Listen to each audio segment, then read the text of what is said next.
جب مومن قبر میں جاتا ہے، جب مومن قبر میں جاتا ہے اس سے 3 سوال ہوتے ہیں۔ نمبر 1، ما ربک، ما دینک، ما کنت تقول بحق ھذا الرجل۔ یہ 3 سوال ہوتے ہیں۔ اب یہ 3 سوالوں کی حکمت کیا ہے؟ نمبر 1، کیونکہ دنیا میں کافر بھی ہیں، دنیا میں کافر بھی ہیں، تو ان سے پہلے سوال میں ان کو چھانٹ دیا جاتا ہے، مر ربک، تیرا رب کون ہے؟ تو چونکہ انہوں نے الگ الگ لوگوں کو خدا بنا لیا تھا تو وہ ہاں لا ادری کہتے ہیں، جواب نہیں دے پاتے، وہ تو پہلے سوال میں کٹ ہو گئے۔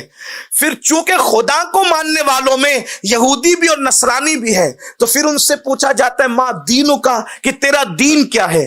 تو پھر وہاں یہود و نصارہ بھی کٹ ہو جاتے ہیں، کیونکہ ان کا مذہب تو یہود و نصارہ تھا۔ کامیابی کس پہ ملتی ہے؟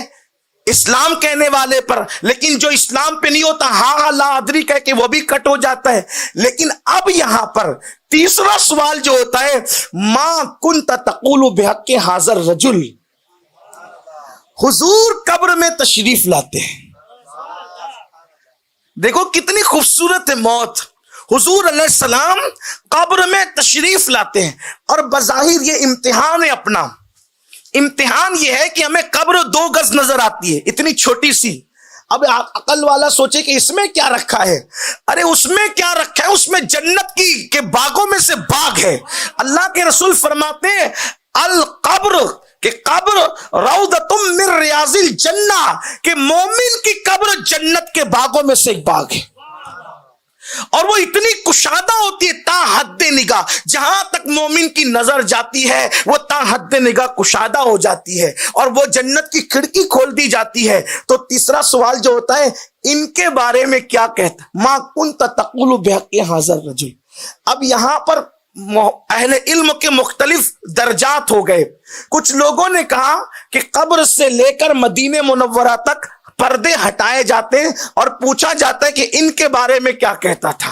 لیکن چونکہ ہم لوگ امام احمد رضا کی فکر کے حامل ہیں، امام احمد رضا اس سے اتفاق نہیں کرتے، جو کہتے ہیں نا پردے اٹھائے جاتے ہیں اور دکھایا جاتا ہے، مومن کی قبر سے حضور کی قبر تک پردے اٹھا کے پوچھے جاتے ہیں، ان کے بارے میں اعلیٰ حضرت کہتے ہیں یہ درست نہیں ہے مکمل۔